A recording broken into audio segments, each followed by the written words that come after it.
And ako muna si Pastora. Hindi. Muli, Happy Mother's Day po sa bawat isa. No po. At the same time, siguro, gaya po na nabanggit po ni Mac, ako gusto ko po lang pong bigyan ng linaw pa. Mag-start po yung CGR po this June. Tama ho ba this June?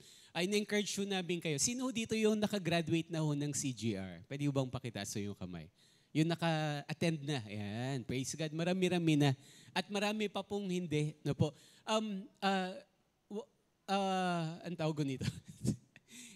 Ang ministry na to para sa hindi ho, kung meron ho kayong katanungan, pakikausap nyo, pwede ka pa tumayo, si Jaysa, ano, ayan, si Jaysa po, siya po yung ating pong coordinator ng recovery program ministry. Sa church po, may dalawa tayong recovery program, no?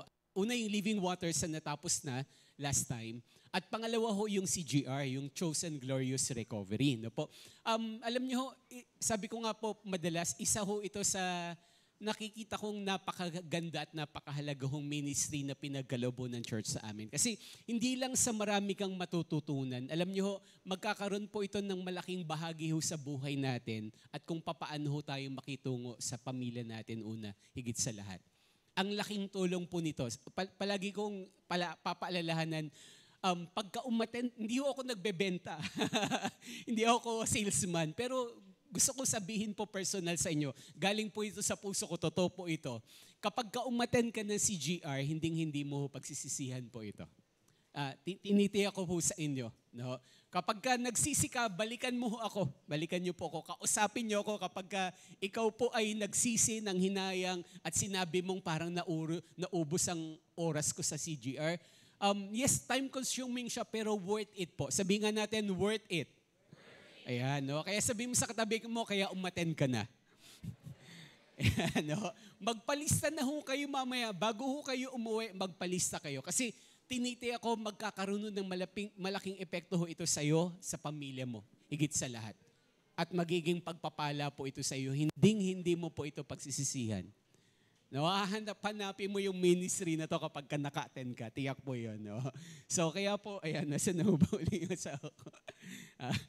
So, please, no, pakitaas nga ho yung kamay ng interested. No? Interested kayo na umattend ng CGR. Ayan, okay, praise God. Ayun, meron. Ayan, okay, pakitingnan ho yung kamay. No, cornerin nyo na mamaya.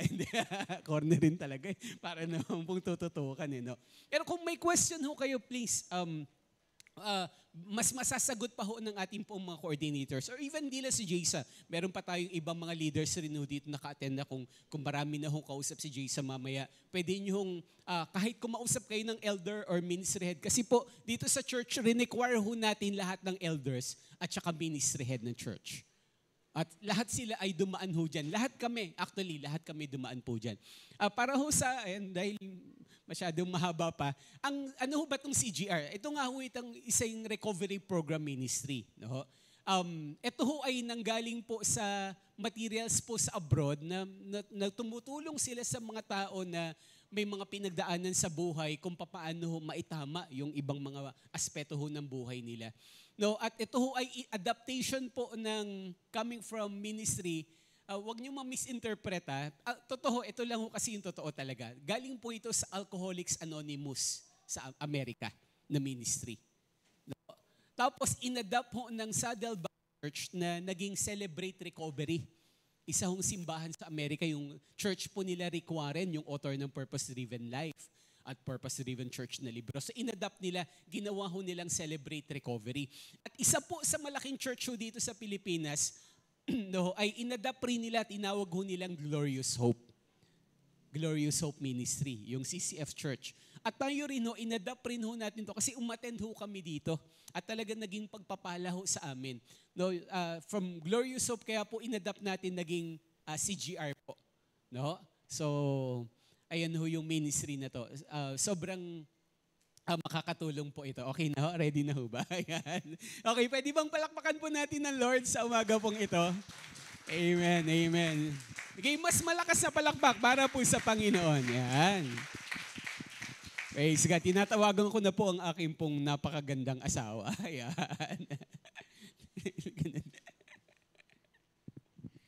Yan. Praise God.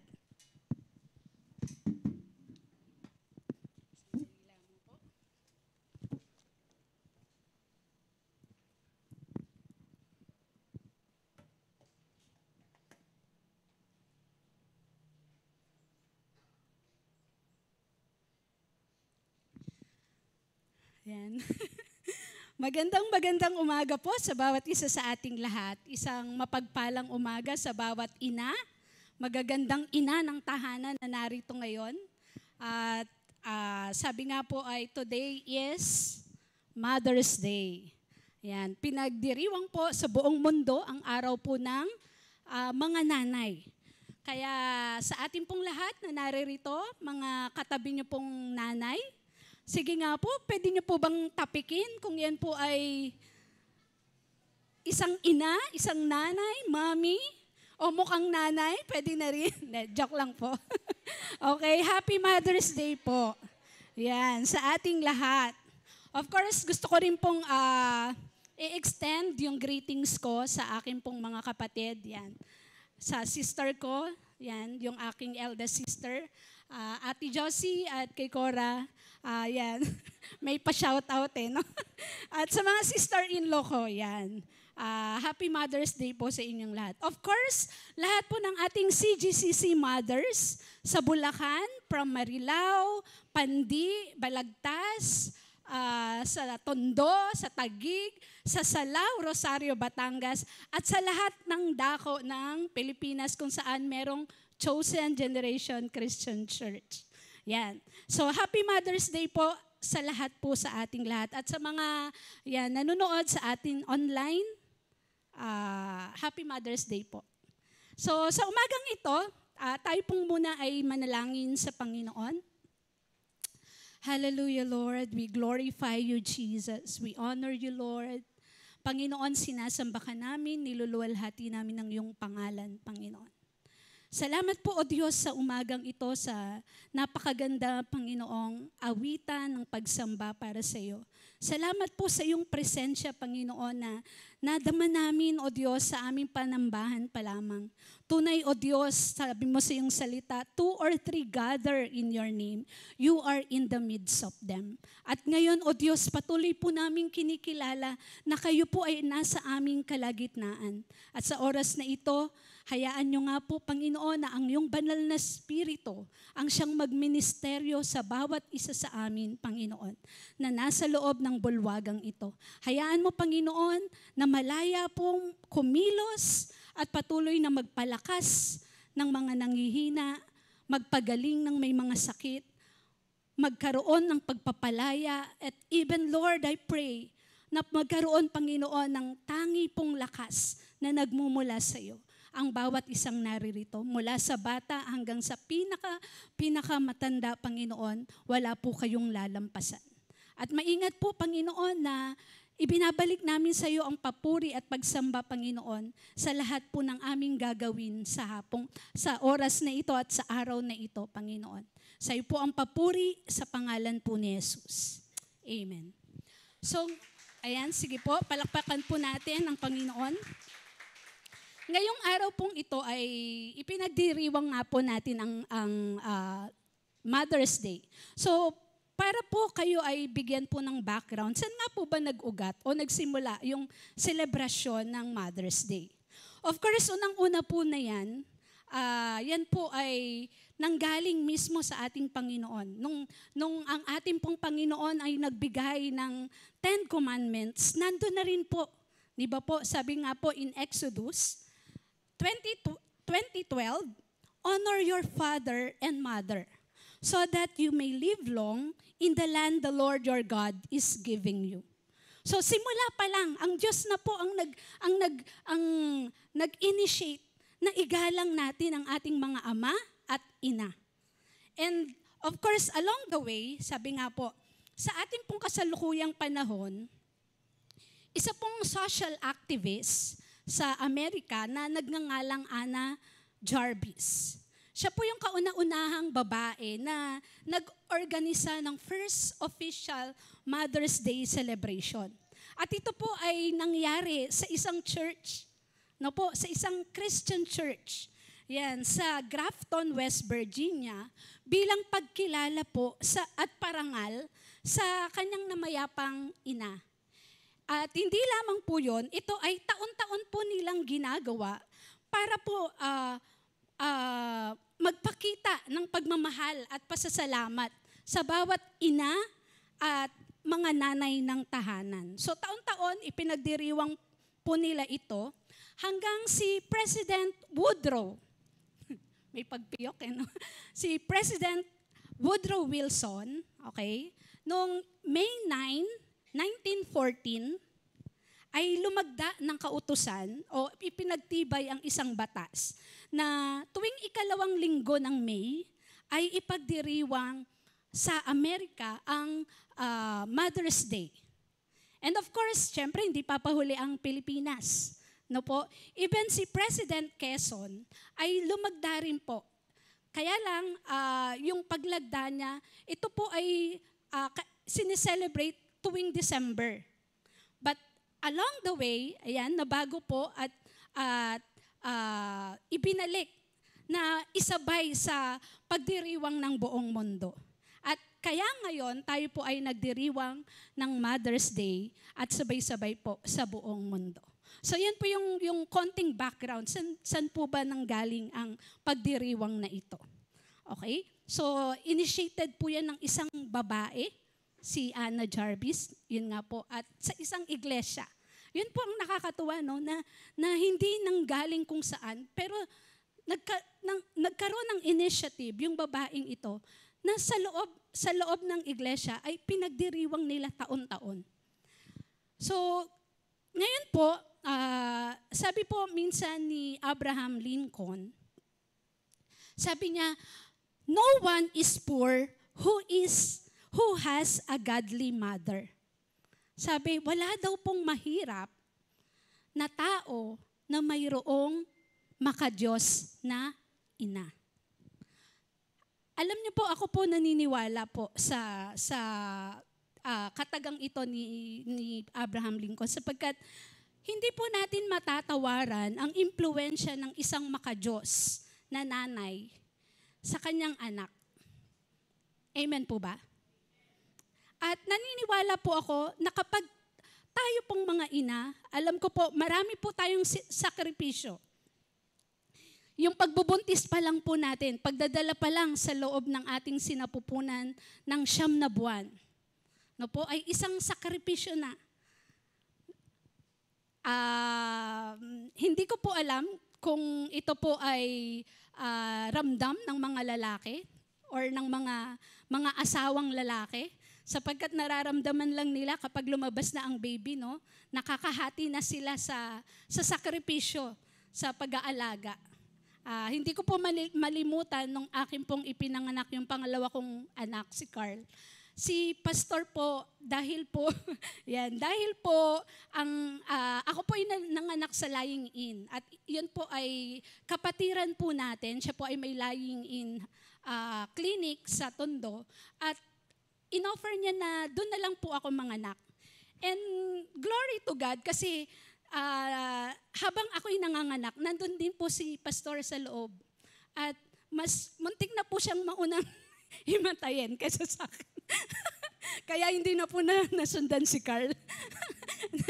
Biro lang po. So nakita po niya present kung ano po, kasi sabi nga pagka nanganganak daw po ang isang babae, yung isang paa niya ay nasa hukay. At totoo po yun, lalong-lalo na yung mga, alam ko, alam yan ng kapwa ko mga nanay, especially kapag kayo po ay normal delivery. Yan, kasi yung iba hindi nila ramdam dahil cesarean, no? Binibiyak lang yung tiyan at lalabas na yung bata. Pero kapag ikaw ay normal delivery, ramdam na ramdam mo po yung sakit. At sabi ko nga, nung time na yon, sabi ko, mahal, parang di ko na kaya. So, gusto ko nang bumigay. Parang feeling ko, isang ire na lang, patay na ako. But glory to God, no? Ang Diyos po ang nagpapalakas sa bawat nanay at bawat ina. Kaya sabi mo sa katabi mo, kung yan ay magiging ina pa lang, huwag kang matakot, kapatid. Okay?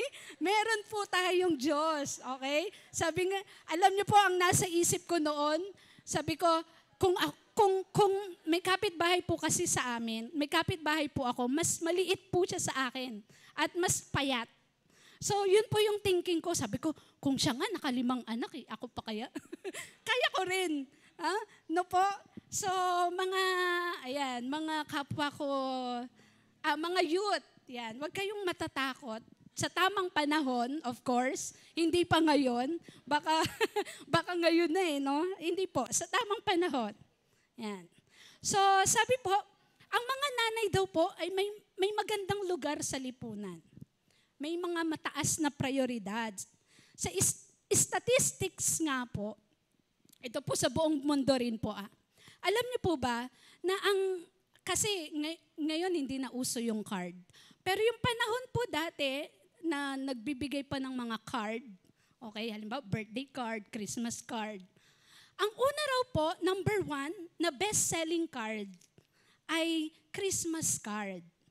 At pangalawa po ay ang Mother's Day celebration. So ganon binibigyan ng importansya ang bawat mga nanay o yung pagdiriwang ng ating mga nanay. Sa Biblia po, may mataas din pong pagkilala at pagpapahalaga sa mga ina o nanay. Sa Biblia po, maraming magigiting na nanay na binigyan po ng pagkilala ng Diyos. Of course, nagpakita ng kakaibang karakter patungkol sa pagmamahal at sakripisyo sa kanilang mga anak. Nandyan po si Sarah, si Rachel, si Jochebed. Si Jochebed po ay ina ni Moses. Si Deborah, si Ruth, even po sa New Testament. Nandyan po si Elizabeth at of course, si Mary, ang nanay po ni Jesus. Sabi nga po ng isang nagsulat, ang mother daw, a mother carried the child in his womb for 9 months. But a child is carried in a mother's heart for a lifetime. Amen? Tama po ba? No, kahit na po nag-asawa na yung anak mo, yung pagmamahal na inilalaan ng ina sa kanyang anak ay hindi po nagbabago.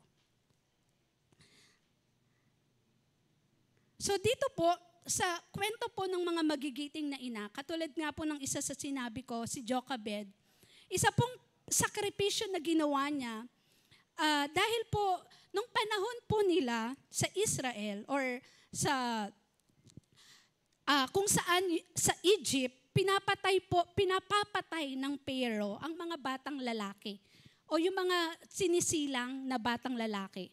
Sabi sa Comadrona, patayin nila dahil dumarami na yung mga Hebrew o yung mga Israelites.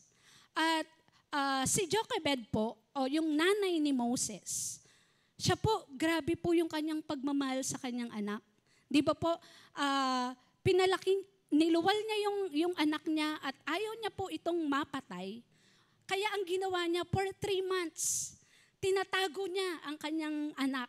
So hindi ko po alam kung paano po yun niya naitago, kung paano niya hindi pinaiyak, okay, ang bata na hindi maririnig sa kapitbahay.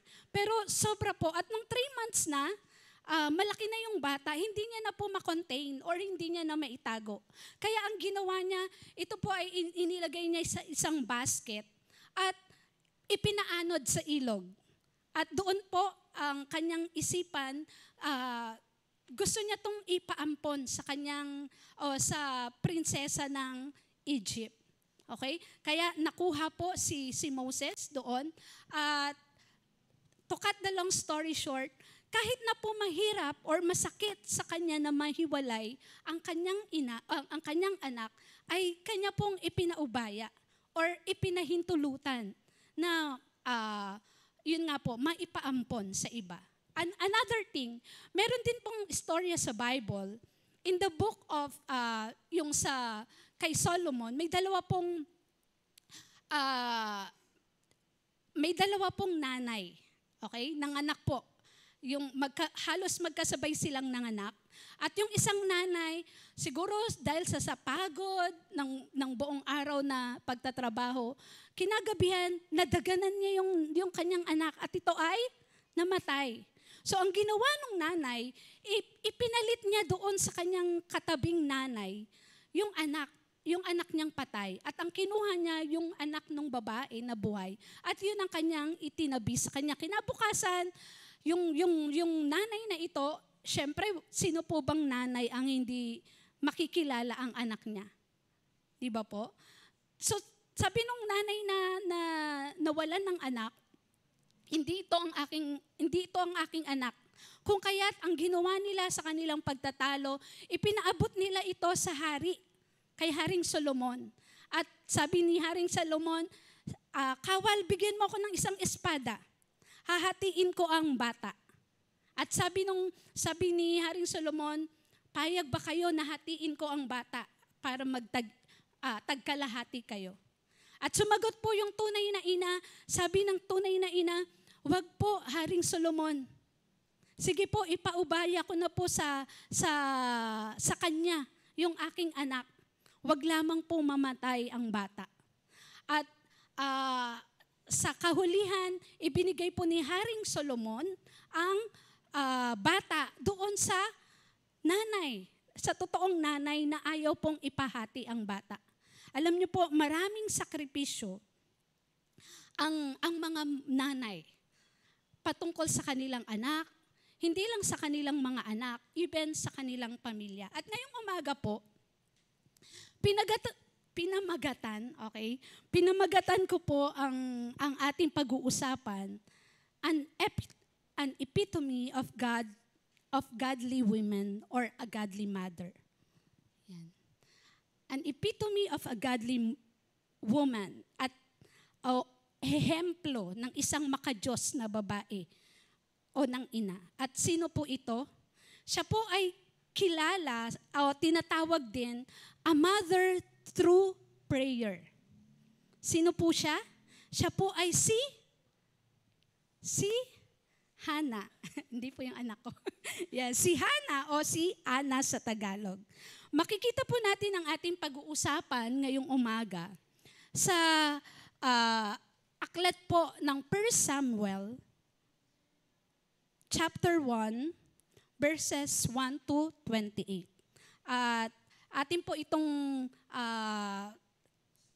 along the way babasahin po natin.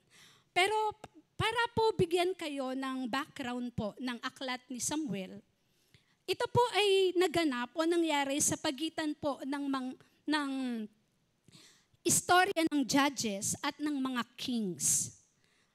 Si Samson po, ang huling hukom, okay, ay naging wicked o naging masama sa paningin ng Diyos. At ang consequence, okay, ano po nangyari kay Samson? Siya po ay namatay. Di ba po, nabihag siya ng mga Pilisteo or ng Philistine. Siya po ay binulag at nawala yung kanyang lakas at siya po ay namatay in the end. So, ito pong istorya na ito, ang Diyos po ay naghahanap po ng mabuting leader na mangunguna sa kanila, sa Israel, sa kanila pong paglalakbay habang ino-occupy nila yung promised land. Pero sa panahong ito, ang Israel po ay unti-unti na pong sinasakop ng Philistine. So kahit po yung mga priest o yung mga pare ay nagiging masuwayin na rin. So nagiging wicked na rin sa harapan ng Panginoon. May time po na hindi pa nga naihahandog sa Diyos ang mga tupa o ang mga karne na ihahain sa Diyos. Ang ginagawa ng mga priest, nauuna pa silang kumuha. Kaya talagang napaka-wicked nung kanilang ginawa sa harapan ng Panginoon. At ito po yung panahon na kung saan ang Diyos po ay naghahanap ng isang godly leader. At sa pagkakataong ito, humanap po ang Diyos ng isang godly mother. At ito nga po ay si Hana. Basahin po natin in 1 Samuel 1 to 2 po muna. Okay? Kung may dala po kayong Biblia, pwede nyo rin pong basahin sa inyong mga Biblia. Sabay-sabay po nating basahin. Sa Ramat-Taim, Sophim, isang bayan sa kaburalan ng Ephraim, ay may nakatirang lalaki na nagngangalang Elkana. Siya'y anak ni Jeroham at apo ni Elihu, na mula sa sambahayan ni Tohu at mula sa angkan ni Suf na Eprateo. Dalawa ang asawa ni Elkana, sina Ana at Penina. May mga anak si Penina, ngunit si Ana ay wala. So, dito po, mga kapatid, gusto ko lang pong liwanagin, no po. Kasi nabanggit po dyan na may dalawang asawa si Elkana. Okay? Hindi po ito ang tunay na layunin ng Biblia. Sapagkat sabi po ng Diyos, isa lang, isang asawa, lalaki o isang asawang babae lang ang dapat na mayroon po tayo. At hindi po ina-advocate ng Bible. Okay? Pero po, dito sa kanilang kostumbre o sa kanilang kultura, sabi po, even in the Arab country, kapag po ang isang babae o yung asawang lalaki ay nakapag-asawa ng babaeng hindi po magkaanak, sa kostumbre po nila ay inaalaw o pinapayagan na mag-asawa muli. Okay? Yung lalaki, para po magkaroon siya ng anak sa pagpapatuloy ng lineage o salinlahi nila. Para may mapagpapasahan ng mana. Hello, nagkakaunawaan po ba tayo? Isa lang po Yan. So, tapikin mo yung asawa mo. Isa lang daw. Okay po? So, yan po. So, okay, malinaw po ang turo ng Biblia. Kaya po nga, di ba, example po sa Bible, si Abraham. Si Abraham po, pinangakuan siya ng Diyos at the age of, anong age? 75. Okay? At sabi po doon, nainip sila. No? Si Sarah, nainip siya. At ano po ang ginawa niya? Ibinigay niya yung kanyang alipin, si Hagar, kay Abraham para kanyang sipingan at sila ay nagkaroon ng anak. At ano pong nangyari, di ba? Doon din po nagsimula ang division o yung maraming gulo. So in short, ay pinapayagan kasi sa customary nila. Pero meron din po, okay, baka sabihin nyo walang example sa Bible eh. Meron din po si Isaac o si Isaac. Siya po ay isa rin pong mananampalataya ng Panginoon. At sabi po doon, ang kanyang asawa ay hindi rin magkaanak o baog si Rebecca. Pero ano pong ginawa ni Isaac? Humanap po ba siya ng asawa? Hindi. Mababasa po natin in Genesis 25:21, hindi ko po nailagay, pasensya na po. Sabi po doon, ipinanalangin niya sa Panginoon ang kanyang asawa at siya ay tinugon ng Diyos. Okay? Mga asawang lalaki or babae. Okay? Kung meron po, kung sabi po dito, wag po tayong gumawa ng paraan sa sarili nating kaparaanan. Hintayin po natin ang pangako ng Diyos. Kapag po tayo ay nanalangin sa Panginoon, ibibigay po niya sa atin. Kalooban po ng Diyos ang pamilya. At naniniwala po ako na ipagkakaloob niya po ito ayon po sa inyong pananampalataya. Amen? So, meron pong option si Elkana dito. Sabi po dito, may dalawa siyang option. Pwede po siyang manalangin sa Panginoon. Ipanalangin si Hannah para siya ay magkaanak. Pero, pangalawang option po ang ginawa niya. Bakit po? Kasi natural po sa mga tao na kapag naiinip sa pangako ng Panginoon, gumagawa ng sariling diskarte. So sana po, dito po makita po natin na tayo po mga ina, mga ama ng tahanan, ay lagi po nating piliin yung option na maka-Diyos. Bagamat matagal na proseso, bagamat matagal na paghihintay, ay ibibigay pa rin po yan sa atin ng Panginoon. So sabi nga po, bagamat Mother's Day ngayon, so yung pag-aaral po natin, hindi lang po tungkol sa ina. Okay? Napangunahan na nga po, mga ama ng tahanan. Yan. So sa pag-aralan po natin ng lubusan pa, balikan po natin, sabi po doon, dalawa ang asawa ni Elkanah, si Penina at si Hana. Si Penina ay may mga anak at si Hana ay wala. So sa pagkakataong ito, sa kwentong ito, makikita natin tatlong aspeto ng pagiging ehemplo ng pagiging godly mother o pagiging godly woman. Una po, yan. Tatlong aspeto ng pagiging ehemplo or having an epitome of godly mother. Number one, having a right relationship with her husband.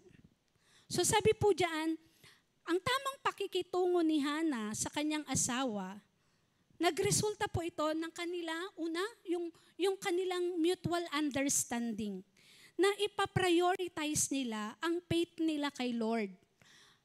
Basahin po natin in verse 3 hanggang sumusunod. Sabi po diyan, taon-taon pumupunta si Elkanah sa Shiloh upang sumamba at mag-alay ng mga handog kay Yahweh sa makapangyarihan sa lahat. Naglilingkod doon bilang mga pari ni Yahweh ang mga anak ni Eli na sina Hopni at Phinehas. Tuwing maghahandog si Elkanah, binibigyan niya ng tigi-isang bahagi si Penina at ang mga anak nito. Mga asawang lalaki, gusto niyo po bang magkaroon ng godly wife? Ay, parang isa lang narinig ko dito pa. Hello, mga asawang lalaki, gusto po ba nating magkaroon ng godly wife? Amen. So sabi diyan, mga asawang lalaki, gusto natin magkaroon ng godly wife. Pangunahan niyo po ang inyong pamilya. Makikita niyo po, magiging magaang at ang atmosphere sa loob ng bahay. Sabi po diyan, let me ask you po, are you a worshiping family? Or yung isa nandito, tapos yung isa nagwo-worship online, nasa bahay? Hello? Hindi po yan ang kalooban ng Diyos. Tapos na po ang mga quarantine na nawa tayo po bilang pamilya ay sama-sama pong sumasamba at nagwo-worship sa ating Panginoon. May mga pagkakataon po, of course, hindi makakasama physically dahil po may sakit, maaaring may sakit, o maaaring may importanteng lalakarin. Pero hindi po sana linggo-linggo ay maging ganun po. No? Na linggo-linggo na lang, ay masakit ang ulo ko. Lahat na ng sakit na ramdaman tuwing linggo para lang mag-online service. Nawa, habang binibigyan pa po tayo ng Diyos ng kalakasan, yung makapaglakad tayo, meron po tayong lakas, may kakayahan po tayong sumamba ng sama-sama bilang isang pamilya. Sana gawin po natin. Dahil naniniwala po ako, darating ang time na tayo po ay pagbabawalang sumamba. Kaya ngayon na habang tayo po ay malaya, i-treasure natin na sama-sama po tayong sumasamba sa Panginoon. Lalo na po yung may mga bata rito. Ngayon pa lang, kahit bata pa yung mga anak ninyo, dalhin nyo po yan. Dalhin nyo po yan sa panambahan. Di ba po, sabi nga po sa Proverbs, di ba? Train a child in the way he should go, for when he is old, he will not depart from it. So hindi po yan kakalimutan ng bata. Kung ang bata, dinadala mo sa simbahan, maliit pa lang, asahan niyo po, darating ang time, hindi niya po yan mawawaglit sa kanyang puso. Kaya lang, kadalasan, ang isipan natin, ay hindi, ang kulit kasi ng anak ko, takbo ng takbo dun sa church eh. Okay lang po yan, tumakbo ng tumakbo dyan. Okay, may taga-saway naman po tayo. Hello? Ano pong ibig kong sabihin? Kasi habang po dinadala natin ang mga bata sa Panginoon, na ilalagay po sa puso nila yung kahalagahan ng pagdalo at ng pagsamba sa gawain ng Panginoon. Kasi minsan po, di ba, aminin po natin sa hindi, may mga nanay po tayo. Ngayon, hirap nating dali ng mga anak natin. Ngayong teenager na sila. Bakit? Kasi nung bata sila, hindi mo sila hinila eh. Ay, tulog, okay na yan. Wag lang maistorbo. Kaya ngayon na sila po ay may sarili ng mundo, hindi na natin mayakag, hindi na natin mahila. Pahirapan. Hello po. Wag po kayo magagalit sa akin, ano po. Yan po. Yan. So, are you a praying family? Alam ko po may mga nanay dito, may mga asawa po tayong mahiyain. Ako lang po ba ang may asawang mahiyain? So, mga nanay, alam niyo po, ang asawa po natin, sometimes, when it comes sa spiritual things, minsan nahihiya silang pangunahan yung ating pamilya. No? Pagka magpe-pray, magde-devotion, ikaw na. So, mga ina ng tahanan, alam ko po na ito po ang isang bagay. Sabi nga po ng Panginoon, di ba? Kaya po tayo ginawa bilang katuwang. Hindi po para pangunahan, kung hindi atin po silang i-motivate. Dito po sa binasa natin, si Elkanah, siya po ang nangunguna sa kanya pong pamilya. Sabi po doon, taon-taon, at alam niyo po sa Israel, may mahina or mababa po ang 3 beses na sila po ay sumasamba at naghahandog sa ating Panginoon. So, ang dami po kasi nilang festivals. So, dito po si Elkanah, sabi dyan, taon-taon, siya po ay pumupunta sa Shiloh, kung saan yung panambahan, kung saan sila ay naghahandog. At mga ama ng tahanan, kung hindi nyo, eto po, lagi ko nga, alam ko may iba na po akong nasabihang mga nanay dito. Awkward po sa simula na kayo po ay magpe-pray, mag-asawa, together, maghahawa kayo ng kamay, tapos magpe-pray kayo. Awkward po sa feeling. Totoo po yan. Aminado po ako dyan. Dahil kami po ay dumaan din sa ganon na yung magpe-pray ka, ay nakakaano naman, parang hindi kami sanay na ginagawa namin to. Pero alam niyo po, sa simula lang yun. Okay? Hello? Sa simula, awkward. Pero kahit po awkward, yan po ay tamang dapat gawin. At yan po ang magpapatibay ng ating pong pamilya. Amen? So, dapat po nating gawin. So, sabi po dyan, hindi lang ang kanilang pananampalataya sa Diyos, kung hindi, pangalawa, ang kanila rin pong pagmamahal sa isa't isa. Sabi po dito, yan, tuwing maghahandog si Elkanah, binibigyan niya ng tig-isang bahagi si Penina at ang mga anak nito. Sa susunod pong talata, sabi diyan, ngunit ang mga natatanging bahagi ang ibinibigay niya kay Ana, sapagkat mahal na mahal niya ito, bagamat hindi ipinahintulot ni Yahweh na ito'y magkaanak. Napakahalaga po ng ating pong faith sa Panginoon. And pangalawa, napakahalaga po ng ating pong pagmamahal sa ating pong mga asawa. Sabi nga po, di ba, love cover a multitude of sin. No, kahit gaano pa kasakit, kahit gaano pa hirap yung pinagdaraanan mo, pero kapag mahal na mahal mo yung tao, di ba, nabubura yan. Kaya nga, sabi po dito, para po magkaroon tayo ng godly husband or godly wife, or godly family, we need to bring God's love in our family. Sa totoo po, hindi po natin kayang magmahal gaya ng pagmamahal ng Panginoon. Pero kaya po nating hilingin sa Diyos na bigyan po tayo ng pagmamahal ng Diyos. Hello? Amen? Bagamat po mahirap, sabi po dito, hindi lang po, alam nyo, napakahirap po ng sitwasyon ni Hana.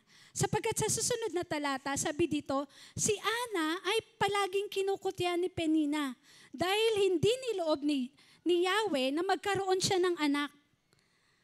Biruin nyo sa loob ng bahay, magkasama kayo sa isang bahay. Tapos lagi kang kukutyain, lagi kang aawayin. Alam niyo po yung psychological or yung mental or yung emotional na paghihirap na pinagdadaanan ni Hana. Pero bakit po siya naging ehemplo ng pagiging godly mother o godly woman? Kahit kailan po, hindi po siya nag-retaliate. Hindi po siya nagtanim ng sama ng loob. O hindi siya bumwelta ng ganti. Sabi nga po in 1 John 4:20, yan. Sabi po dito, nandyan po ba? Yan. Sabi po dito, in 1 John 4:20, iniibig ko ang Diyos. Subalit napupuot naman sa kanyang kapatid ay sinungaling. Yan. Kung ang kapatid na kanyang nakikita ay hindi niya magawang ibigin, paano niya maiibig ang Diyos na hindi niya nakikita? Hello? Alam, nakakalungkot man po, marami po kasi sa sitwasyon ngayon, diba? May mga blended family, may mga unconventional family, dysfunctional family. Alam niyo po, may mga taong may mga asawang sumakabilang buhay at meron din sumakabilang bahay at meron sumakabilang kwarto. No?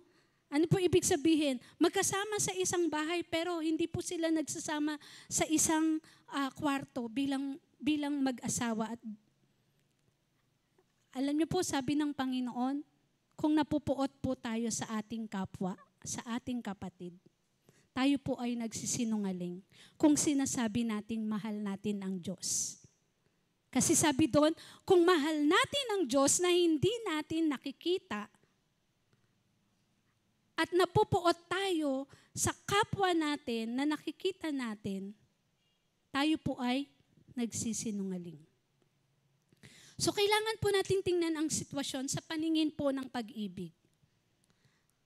Kung tayo po ay naninirahan or sama-sama po sa isang pamilya or even in extended family, marami pong pagkakataon makakarinig po tayo ng yung asawang lalaki o asawang babae ng masasakit na salita ng mga taong nakapaligid sa atin. Pero ikaw bilang godly spouse, ano po ang dapat na response mo? Ano po ang sinasabi ng Biblia? Hiwalayan mo na yan kasi ganito yan. Hindi na magbabago yan. Ano po ang gagawin natin? Si Hana marami pong dahilan para humiwalay na sa kanyang asawa. Yung pangungutya ng isang asawa, hindi lang isang beses, taon-taon, grabe yung emotional emotional struggle, and even yung psychological struggle. So pwede na po itong, kumbaga, pwede nang sa kalooban ni Hana, pwede na siyang humiwalay . Pero yung faith niya sa Panginoon at yung love, yung pag-ibig niya, yun yung nagbabind sa kanila together. Yun po yung nagpapanatili sa kanila. Yung unconditional love for her husband and unconditional love for his wife. So, mga asawa pong lalaki, katulad po ni Elkanah, kailangan din po natin, sabi dito, in verse, yan. Susunod pong talata, sa verse 7, Sabi dito, ito'y ginagawa ni Penina taon-taon tuwing pupunta sila sa bahay ni Yahweh. Labis naman itong dinaramdam ni Ana, kaya't napapaiyak siya at hindi makakain. Kaya't nilalapitan siya ni Elkana at tinatanong, Ana, bakit umiiyak ka na naman at ayaw mong kumain? Bakit ka nalulungkot? Hindi pa ba ako higit kaysa 10 anak na lalaki para sa'yo? Mga asawa pong lalaki, katulad po ni Elkana, kailangan po, ine-express din po natin yung ating pagmamahal sa ating mga asawa or biniverbalize natin. Alam niyo po, may love languages, no po? So dito po, yung word of affirmation. Minsan, ine-express nga natin, halimbawa po, Mother's Day o kaya birthday ng inyong mga asawa. Minsan, ine-express natin sa pamamagitan ng regalo. Reregaluhan natin sila ng kawali o kaya ng isang set ng kutsilyo. Hello. Hello mga asawang lalaki. Sa totoo lang, nagtitipid po kayo, hindi kayo nagre-regalo. Bakit? Kasi hindi naman personal niyang magagamit yun eh. Sa kabuuan pa rin ng family o sa pamilya. Hello? Hello po. May kausap pa May kausap pa po ba ako mga tatay? So kung magre-regalo po tayo, wag po tayo magtipid. Kasi minsan lang naman po yan eh. Minsan lang magbe-birthday ang asawa nyo. Minsan lang ang Mother's Day. Tapos ang bibili nyo pa gamit para sa bahay. Na lahat kayo makikinabang. Hello? Tama po? Hello? Yan. Okay po. So, yun po. Nawa, ma-verbalize din po natin. Ma-affirm natin yung ating mga asawa. So gusto po natin ng maayos na ma-establish po natin yung ating worship and prayer altar. Magkaroon po tayo ng tamang relasyon sa ating pong mga asawa. Yung ating pong horizontal relationship sa kapwa ay mahalaga sa pagiging godly women and godly mother of God. Pangalawa po, right connection with God. Or si Hannah po ay may tamang koneksyon sa ating Diyos. She is a woman of prayer. Kapag tayo po nakakaranas ng masakit na karanasan, ano po ang ginagawa natin? Si Hannah po, okay, wala siya sa kanilang tahanan dahil sa kanyang sitwasyon. Wala siyang say sa kanilang tahanan. Wala siyang, kumbaga, hindi siya pinakikinggan. Dahil sa sitwasyon niya. Kasi sabi nga, in Old Testament, kapag ang isang babae ay hindi nagkakaanak, siya po ay curse. O siya po ay isinumpa. Okay? So, ano po ang ginagawa natin kapag tayo po ay may mabigat na dinaramdam? Pumupunta po ba tayo sa kaibigan? Para makipag-inuman, then pagkatapos pagka lasing na tayo, ang lakas na ng loob natin at doon tayo magsasalita ng kung ano-ano. Pero alam niyo po, si Hannah sabi dito, in verse, ayan, susunod na talata, verse 9, sabi po dito, minsan matapos silang kumain sa Shiloh, malungkot na pumunta si Ana at nanalangin sa bahay ni Yahweh. Nagkataon, nakaupo sa may pintuan ng bahay ni Yahweh ang paring si Eli. Buong pait na lumuluha si Ana at taimtim na nananalangin kay Yahweh. Kapag po tayo may suliranin o may problema, saan po tayo pumupunta? Sa Emma Town po ba? Dito po si Hannah, sabi doon, pumupunta siya sa templo. At siya po ay nananalangin sa ating pong Panginoon. Sabi po in verse 11, yan. Ganito ang kanyang panalangin. Yahweh, Diyos na makapangyarihan sa lahat, kung papakinggan nyo ang inyong abang lingkod at inyo pong kahahabagan, kung hindi nyo ako pababayaan, sa halip ay pagkakalooban ng isang anak na lalaki, ihahandog ko siya sa inyo at habang buhay na siya'y nakalaan sa inyo. Hindi ko ipapaputol ang kanyang buhok.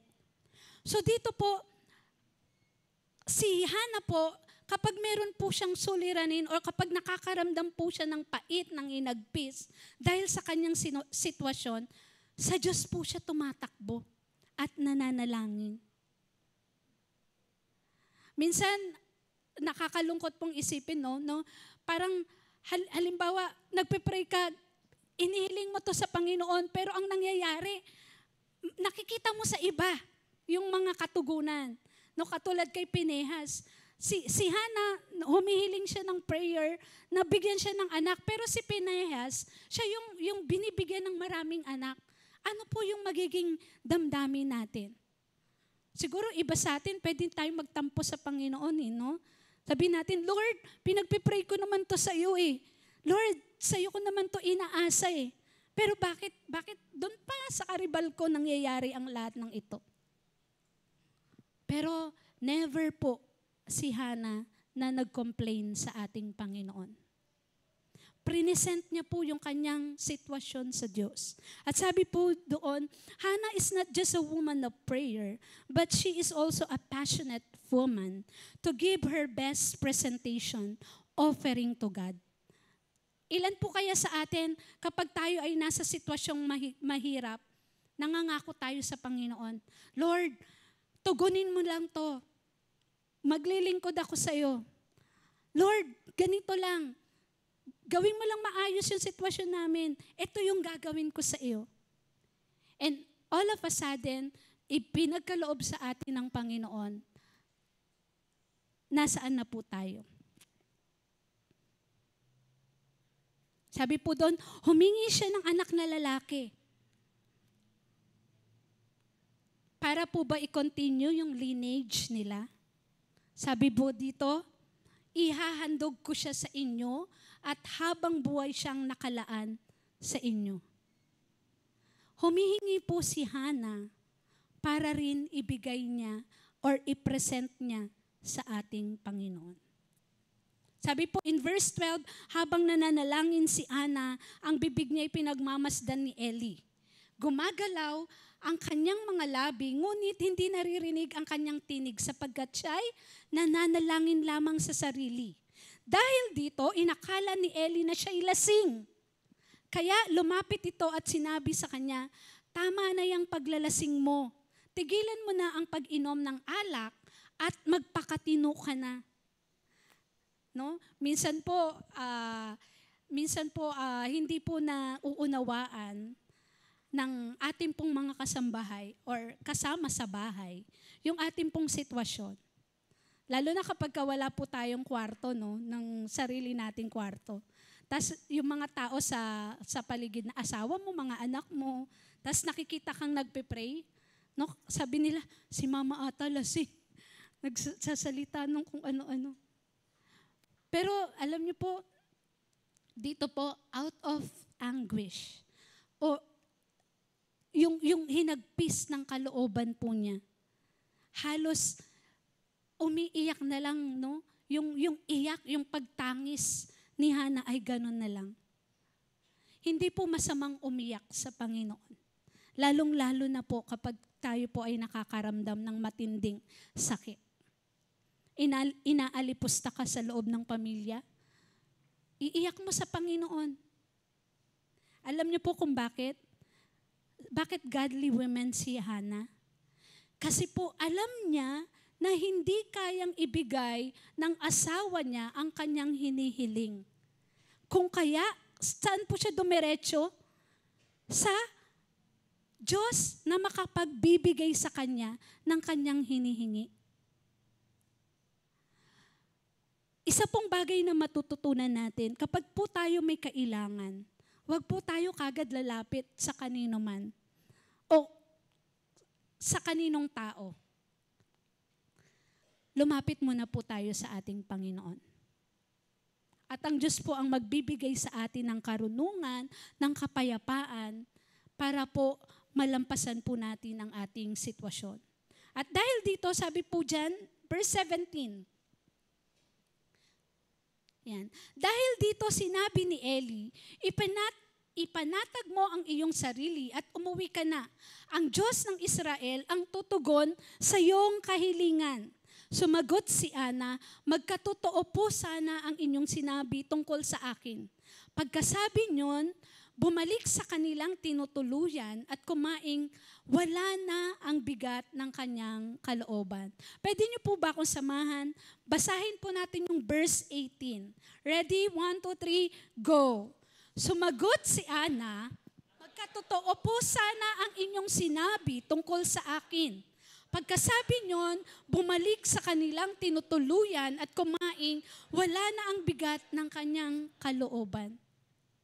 Mga kapatid ko sa Panginoon, kapag po tayo lumalapit sa Panginoon, kahit gaano po kabigat ang sitwasyon natin, uuwi po tayo ng may kapayapaan kapag po natin nakatagpo ang ating Panginoon. Amen? Pangatlo po, at dito na po ako mag-i-end. Sabi po dito, pangatlo, being an epitome o pagiging ehemplo ng godly women or godly mothers, having a right home responsibility or management. So sabi po dyan, verse 19, kinabukasan, maagang-maaga silang sumamba kay Yahweh at pagkatapos ay umuwi na sa Rama. Sinipingan ni Elkana si Ana at dininig ni Yahweh ang dalangin nito. Nagbuntis siya at dumating ang araw na siya'y nagsilang ng isang sanggol na lalaki. Samuel ang ipinangalan niya rito sapagkat ang sabi niya, hiningi ko siya kay Yahweh. At sa susunod pong verse, sabi po diyan, pagkalipas ng isang taon, si Elkana at ang kanyang sambahayan ay muling nagpunta sa Shilo upang ialay kay Yahweh ang taunang handog at upang tupdin ang kanyang panata. Sinabi ni Ana kay Elkana, hindi na muna ako sasama sa iyo ngayon. Hihintayin ko na ang panahong maaari na siyang mahiwalay sa akin. Paglaki niya, dadalhin ko siya sa bahay ni Yahweh at doon na siya titira sa buong buhay niya. O, kita mo na, Sister Connie, si Hannah nga hindi na nag-church after magkaroon ng baby. Hello? Hindi po yan ang ibig sabihin nito. Ano po? Ano pong ibig sabihin to? Nung tinugon ng Diyos ang panalangin ni Hannah, ano po ang pangako ni Hannah? Sabi niya, kapag na-win niya na yung kanyang anak or na maaaring nang mahiwalay sa kanya sa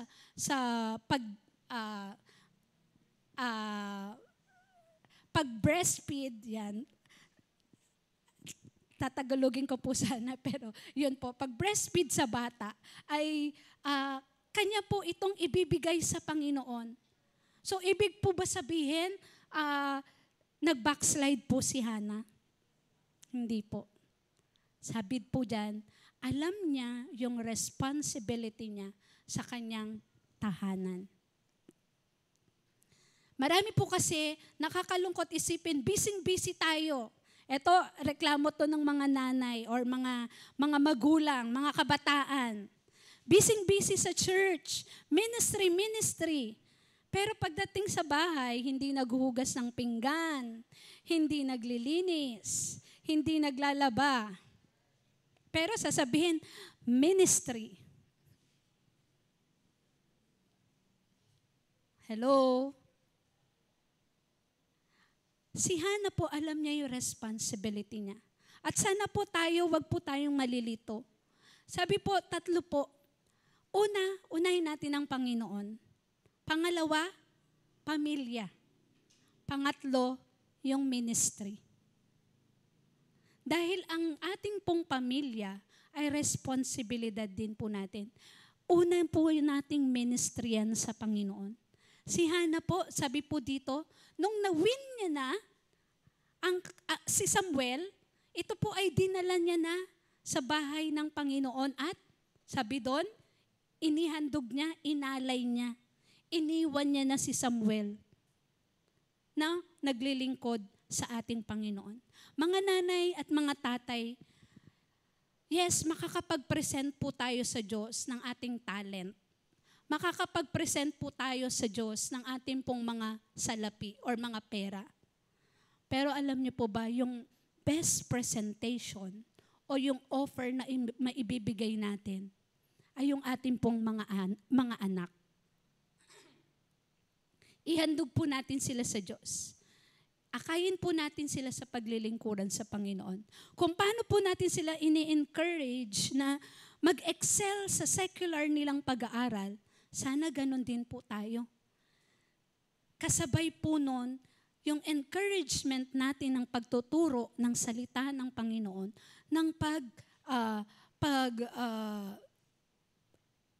pagtutulak sa kanila sa paglilingkuran sa Panginoon. At dito na po ako magtatapos. Sabi po dito, in verse 24 hanggang 28, sabi diyan, nang lumaki na si Samuel, dinala siya ng kanyang ina sa bahay ni Yahweh sa Shiloh. Nagdala pa siya ng isang torong 3 taon, 5 salop na harina at alak na nakalagay sa sidlang balat. Matapos ihandog ang baka, dinala nila kay Eli ang bata. Sinabi ni Ana, kung natatandaan ninyo, ako po ang babaeng nakita niyong nakatayo rito noon at nanalangin kay Yahweh. Hiniling ko sa kanya na ako'y pagkalooban ng anak at binigyan nga niya ako. Kaya naman po inihahandog ko siya kay Yahweh upang maglangkod sa kanya habang buhay. Pagkatapos nito, sinamba nila si Yahweh. Sa ating pong mga pagpapala na ating pong nararanasan sa Panginoon, sa mga katugunan po ng ating mga panalangin, bumabalik po ba tayo sa Panginoon para magpasalamat? Para po ihandog ang ating pong mga anak. Alam niyo po, alam ko narinig niyo na po sa akin to dati. Sabi ko po, isa sa mga preaching ko po before, sabi ko, isa lang ang pwedeng pastor sa pamilya.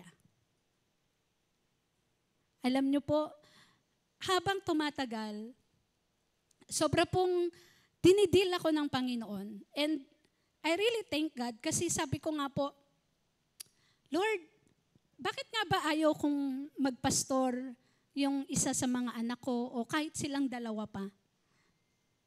It is because yung hirap po ng pinagdaanan in terms sa financial, hindi po madali na maglingkuran sa Panginoon. Hindi po madali na sumunod sa ating Panginoon kasi ang dami mong kailangang i-give up. Pero one time, dinil po ako ng Panginoon. Anak, lahat naman ng mangyayari, lahat ng pagpapala, lahat ng mga posibleng kayamanan dito sa mundo, sa akin naman nanggagaling. At hindi mo rin yan madadala kapag ikaw ay namatay. And you know what, mga kapatid ko sa Panginoon, ngayon po, hindi na po ako natatakot. Minsan nga sabi ko kay Hannah, sabi ko, anak, ipagpatuloy mo kaya yung magdoktor ka kaya. Bakit? Kasi sabi ko, wala naman tayong pera para at least libre akong magpa-check up pag doktor ka na. Ano po? So, nakita ko, napaka-selfish ko po pala. Kasi, hindi lang selfish, kundi yung fear na parang hindi ko inilalagay sa kamay ng Panginoon. Alam nyo, natauhan po ako, sabi ng anak ko, Ma, hindi ba blessing ng Panginoon yan? Sa mahabang panahon, hindi tayo nakakapagpadoktor kahit wala tayong pera. Kasi alam ni Lord, wala tayong pera. Pero alam nyo po, eto po, gusto ko pong ihayag po sa ating lahat and even sa mga anak ko. binabawi ko na, yan, binabawi ko na ang aking, isa lang ang dapat magpastor sa pamilya. Hindi po. Kung loloobin po ng Diyos na maging sila po ay tawagin ng Panginoon into full-time ministry, I am willing na ibigay din po sila at ihandog sa ating pong Panginoon. Amen. Sa Diyos po ang papuri. So sa oras na ito, tayo pong lahat ay tumayo. Yan. Tinatawagan ko po bilang head of the family and spiritual head ng family. Amen. Amen. I believe mamaya ipagpe-pray pa ho natin yung mga nanay po natin dito sa harapan na po. At ako, tunay po ang pagiging ina ay isa ho sa napaka-special at napakahalagang tungkulin po ng mga kababaihan na po. Ito yung priority, yung priority talaga. At hindi po maiwasan. Ako saludo ako sa mga working mother na nandito. Yung kailangan mo magtrabaho dahil hindi sasapat yung kita ng asawa. Hanga ako, sobrang saludo ako. At even lalo na yung mga single parent, may mga single parent tayo nandito. Even baka nanonood ka ngayon na single parent ka, na tinataguyod mo na mag-isa yung anak mo. Ako ho ay tinaguyod ho kami na 5 magkakapatid ng nanay ko. Dahil hindi ho namin kasama sa bahay namin yung tatay namin. At yung nakita ko yung sakripisyo ng isang single parent na nanay. At sobrang hanga ho. At alam nyo, totoo ho ito. There's something sa mga nanay na favor ang Lord. At dahil makikita ho natin, marami ho na nagtatagumpay sa buhay. Makikita mo, sa likod ho nun, meron ho mga magigiting na nanay. Meron pong mga matatapat na nanay. Meron pong mga makadiyos na nanay na lumuluhod at nananalangin. Kaya tama ho yun. Tama yung one of the quotations na banggit na misis ko, si Abraham Lincoln. Sabi niya, pagka meron kang makadiyos na nanay, walang anak na mahirap. At alam niyo, isa pa sa famous quotation si Abraham Lincoln, sabi niya, hanggang ngayon, presidente siya kung hindi ho nakakakilala sa kumpare kong si Abraham Lincoln. Siya ho isa sa siya ho ang perhaps siguro napakagaling na presidente ng Amerika. Si Abraham Lincoln. Alam niyo, one of his quotations, sabi niya, hanggang ngayon, kahit presidente na siya, hinahabol pa rin siya ng panalangin ng nanay niya. Hinahabol siya ng panalangin ng nanay niya. Ganun ho. Grabe ho yung potential. At makikita natin, marami hong nagtatagumpay sa buhay kasi lalo na meron silang makadiyos na nanay. Let's pray for them na Lord, yung mga nanay namin sa church, maging sila'y makadiyos na magulang para sa kanilang mga anak.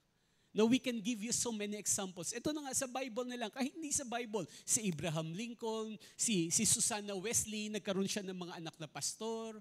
Tama ho ba? Sila Albert Einstein, di ba, nagturo sa kanila. No, yung si Rizal dito sa atin sa Pilipinas, ang unang-unang teacher niya, nanay niya. Naintindihan mo ba? That's why we need to pray for all the mothers na Lord, gabayan niyo yung mga nanay namin, encourage niyo sila, paggawin niyo silang pagpapala.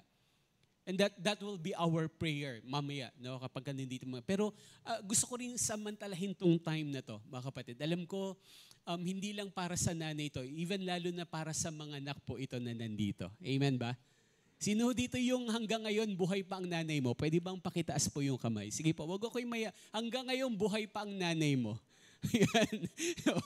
Ayaw magtaas ng kamay iba. No? Ayan, praise God. No? Alam nyo, sige, maaari na yung ibaba. Alam nyo, minsan masyado tayo nasasanay. Di ba sa trabaho may finish contract? Tama ho ba? No, kahit sa magkakaibigan may tawag na friendship over. Tama ho? Pero alam nyo, ito gusto kong sabihin sa inyo, hanggat buhay ang nanay nyo, hindi po matitigil yung pagiging anak nyo sa kanila. Amen ba? Hello, may kausap po ba ako? Hanggat buhay ang nanay nyo, hindi matatapos ang pagiging anak nyo sa kanila. No? At hindi rin ho tayo titigil na ipaalala, mga anak, igalang nyo ang inyong mga magulang, igalang nyo ang inyong mga ina. Naintindihan na? I believe meron hong dito na kahit may isa o dalawa lang na nandito, kahit may isang online na nanonood ngayon, na perhaps God is reminding you, kamusta ba ang relasyon mo sa nanay mo? Alam niyo ako, hindi rin ako, naging pabigat rin ako sa nanay ko for how many years. Ang dami rin hong kabigatan, pagluha ng nanay ko na naidulot ko sa nanay ko dahil sa katigasan nun ng ulo ko. Hindi ako naging mabuting, hindi ako naging perpektong anak sa nanay ko. Pero alam niyo, praise God lang, nagpapasalamat ako ng todo sa Diyos. Bakit? Kasi alam niyo, binigyan ako ng pagkakataon ng Lord na itama yung relasyon ko sa nanay ko. Maipakita ko lalo na yung pagmamahal ko sa Kanya. At alam niyo, sabi ko, Lord, sobrang laking privilege. Bakit? Kasi nung bago humamatay ang nanay ko, naalagaan ko siya ng todo. Naalagaan ko ng todo. No? Yung nanay ko, nabubuhat ko siya, nadadala ko siya sa CR, magkatabi kaming natutulog sa iisang kama, nayayakap ko yung nanay ko, nasasabi ko sa kanya na mahal kita, nagawa mo yung pinaka-best mo para sa amin bilang yung mga anak. Hindi mo kami pinabayaan. At sabi ko, Lord, salamat. Kaya alam nyo, namatay ho yung nanay ko, napayapa ako. Payapa ako. Bakit? Kasi na-express ko ng todo yung pagmamahal ko at paglilingkuran sa Kanya. Hindi man buong buo. Hindi ko man nasuklian ng 100% ang lahat ng sakripisyo niya sa akin. No, kasi alam nyo, totoo yun. Hanggang ngayon, hinahabol po ako rin. Masasabi ko rin, the same thing with Abraham Lincoln. Sobrang blessed ko dahil may makadiyos ako na nanay. Ang nanay ko hindi naging pastor. Hindi siya naging pastora. Hindi nga siya naging worker ng church eh. Pero I'm very proud to say, makadiyos ang nanay ko, palagi ko hong nakikita tuwing umaga, bago ako gumising, nagde-devotion ang nanay ko at nagpe-pray. Pinagpe-pray niya kaming mga anak niya, umiiyak sa Diyos. Araw-araw ang nanay ko. Para sa amin po mga magkakapatid. Yun po yung tumatak sa isipan ko. Ang nanay ko, pinagdadasal ako araw-araw. Wala hong araw na hindi niya ako pinagdadasal. Kaya hanggang ngayon, hinahabulo ako ng panalangin ng nanay ko. At hindi lang ako, I believe, even mga anak ko at mga apo niya, ay hinahabulo ng panalangin ng nanay ko. Naintindihan mo ba? And I believe, mga kapatid, no, I believe God is reminding some of us here, nandito. Kasi sobrang nakakalungkot, may kilala ho akong anak. Nung nawala yung tatay niya, nung namatay yung tatay niya, sobrang niya siya nalulungkot. At iyak siya ng iyak. At post siya ng post sa Facebook kung gaano niya kamiss yung tatay niya. Pero gusto kong sabihin, hello, may nanay ka pa. May nanay ka pa. No? Minsan, bakit to? Kasi kung minsan totoo eh, kung kailan mawawala yung mahal mo sa buhay, doon mo lang hahanapin, doon mo mamimiss. Pero yung taong nandyan, nina-neglect natin. Naintindihan mo ba? Binabaliwala ho natin. Hello. Ulitin ko yung question. Mga kapatid, hanggat buhay yung nanay mo, kamusta yung relasyon mo sa kanya? Kamusta yung relasyon mo sa kanya? No, kung bata ka, kamusta yung pagsunod mo sa kanya? Kamusta yung paggalang mo, paglilingkuran mo sa kanya? Naintindihan mo ba? Hello. Kung kumikita ka na, kamusta yung pag-support mo sa nanay mo? Hello. Hindi, totoo ito maging tapatan na lang ho tayo, mga kapatid. Masaktan na ho yung dapat masaktan. Ulitin ko, ano po yung point ko kaganina? Hindi ho matatapos ang pagiging anak mo sa nanay mo. No, kahit may pamilya ka pa, kahit may mga anak ka pa, mga kapatid. No, not necessarily may pamilya ka na, nanay mo pa rin sinusunod mo, hindi. Kasi may ibang pagpapakita ng paggalang. Hello, kahit may sarili ka ng asawa at may sarili ka pang anak, hanggat buwan ng nanay mo, ang pagpapakita ng paggalang, makamusta mo man lang yung nanay mo. Hello ma, humihinga ka pa ba? Naimumulat mo pa ba yung mata mo? No. Naintindihan ba? Nakakalunok ka pa ba? May tubig ka pa bang iniinom dyan? Nababayaran mo pa ba yung kuryente mo? Hello. Naintindihan mo ba? Lalo na yung panahon ngayon na ang nanay mo wala ng trabaho at ikaw maayos ang kita mo, it's your responsibility to support them. No, hindi ho pagbabalik, kung wala nang ibang term, pero it's your responsibility. Kamustahin, tawagan. No? Kasi nakakalungkot yung nanay na sa kabilang bahay lang. Hindi nadaan-daanan yung nanay. May ganyan ng anak No? Lalampas-lampasan yung nanay. No? Magkatabi lang ng bahay No? Kapatid, huwag mong hintayin na mawala yung mahal mo sa buhay bago mo i-express yung love mo. Hanggat buhay sila, kahit nasabihin pa natin hindi sila naging perpektong nanay para sa'yo. kahit na pag malupitan ka pa nila, sabi ng Bible, honor your mother not because of their performance, but because of their position in life. Naintindihan mo ba? No? Muli, mga kapatid, kamusta yung relasyon mo sa nanay mo? Naipapadamo mo yung pagmamahal, yung paggalang mo sa kanila. Let's all pray sa mga oras pong ito. Nalangin po tayo. Lord, salamat po, Panginoon, for so many examples na pinapakita at sinasabi niyo po sa amin sa ngayon. At Lord, una po sa lahat, salamat po sa mga magigiting naming nanay, Panginoon. Salamat po sa sakripisyo nila. Salamat po sa lahat ng effort. And even, Lord, salamat sa mga luha nila. Salamat rin, God, even sa yung desire pa lang nila na maging halimbawa, maging pagpapala sa kanila pong mga anak sa loob po ng bahay. Lord, salamat sa kanila, Panginoon. And Father, I pray, God, Jesus, lalo na po sa mga anak na nandito ngayon, even mga asawa na nandito po ngayon, Panginoon. Ama, hipuin niyo po kami, kaugnayin niyo po kami, O Diyos. Panginoon, kung meron pong dapat na itama, O Diyos, sa aming pong puso, sa aming kaisipan, Lord, itama niyo po kami ngayon. Remind us, O God. Lord, tulungan niyo kaming samantalahin ang lahat ng pagkakataon na pinagkakaloob niyo po sa amin upang aming ipadama ang aming pong pagmamahal sa aming pong mga ina. Huwag niyo pong hayaan na kunin, Lord, na sila po'y mawala pa sa amin bago kami magsisi. Lord, lalo na po ang mga anak na nandito ngayon. Father, I pray, gawin mo pong maging masunurin ang lahat ng anak na nandito, O Diyos. Lalo po sila pong mga anak na nakadepende pa sa pangangailangan nila sa kanila pong mga magulang, sa kanila pong nanay.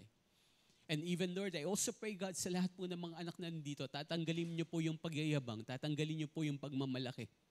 Huwag niyo pong hayaan na sila po, Lord, sila po ay mas malakas ang boses sa bahay kung malaki na yung kita po nila, Panginoon. Father, I pray, God, Lord, continually grant them the humility, Lord, for them to honor their mother, their parents, God. Panginoon, tulungan niyo po, hipuin niyo po ang bawat isa sa amin nandito, even sila na nasa kanilang tahanan o nasa anumang lugar, na pinahihintulot niyo po, Diyos, na mapakinggan ang mensahe at ang panalangin na to. Father, I pray for the conviction and power of your Holy Spirit, Lord. Father, supernaturally touch our hearts, touch our minds, Lord. Kaugnayin niyo po kami at magpasakop kami sa inyo, Panginoon, O Diyos. Palambutin niyo po yung puso po namin, lahat ng mga anak na nandito, O Diyos, ngayon. Kaugnayin niyo po kami, O Diyos. Help us to respond accordingly, Lord, sa nais niyong sabihin sa inyong mga salita, Panginoon, O Diyos. Ama, tulungan niyo kami. Tulungan niyo kaming maging ayos ang aming relasyon sa lahat ng aming po mga nanay na nandito ngayon, Panginoon. Ama, salamat po, O Diyos, salamat. Napakabuti niyo. Mahal niyo kami, kaya niyo kami tinutuwid at pinapaalalahanan. Ito ang aming pong panalangin sa pangalan ng aming Panginoong Jesus. Amen, amen. Sige, malakas na palakpak po para po sa Panginoon.